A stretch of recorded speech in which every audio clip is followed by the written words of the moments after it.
ప్రతిభకు ప్రోత్సాహం అందించడంతో పాటు ప్రభుత్వ పాఠశాలపై మరింత విశ్వాసాన్ని పెంపొందించే దిశగా ఏపీ ప్రభుత్వం కీలక అడుగులు వేస్తోంది. 10వ తరగతిలో అత్యుత్తమ ప్రతిభ కనపరిచిన ప్రభుత్వ పాఠశాల విద్యార్థులకు ఇంటి పట్టాలు అందజేశారు మంత్రి నారా లోకేష్.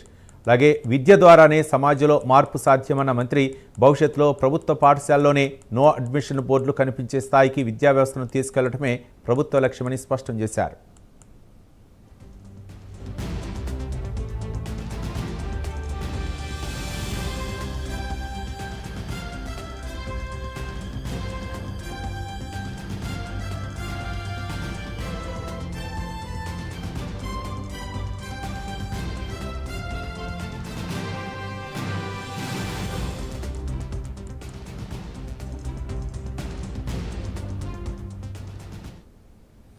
శ్రీకాళహస్తి నియోజకవర్గ పర్యటనలో భాగంగా రేణిగుంట సమీపంలోని కొత్తపాలెం వేదిక వద్ద నిర్వహించిన కార్యక్రమంలో మంత్రి లోకేష్ పాల్గొన్నారు.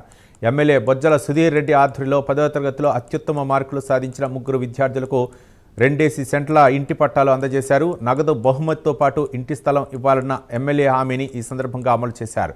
కుంటిపూడికి చెందిన జస్మిత 600 మార్కులకు గాను 598 మార్కులు సాధించి రాష్ట్రంలో ద్వితీయ ర్యాంక్, జిల్లాలో ప్రథమ ర్యాంక్ సాధించగా బాబు అగ్రహారం మున్సిపల్ హై స్కూల్కు చెందిన సాయి పూజిత 594 మార్కులు, 2వ మానాడు జడ్పీ హై స్కూల్ విద్యార్థి మోహిత్ చరణ్ సాయి 591 మార్కులు సాధించి ప్రతిభ చాటారు.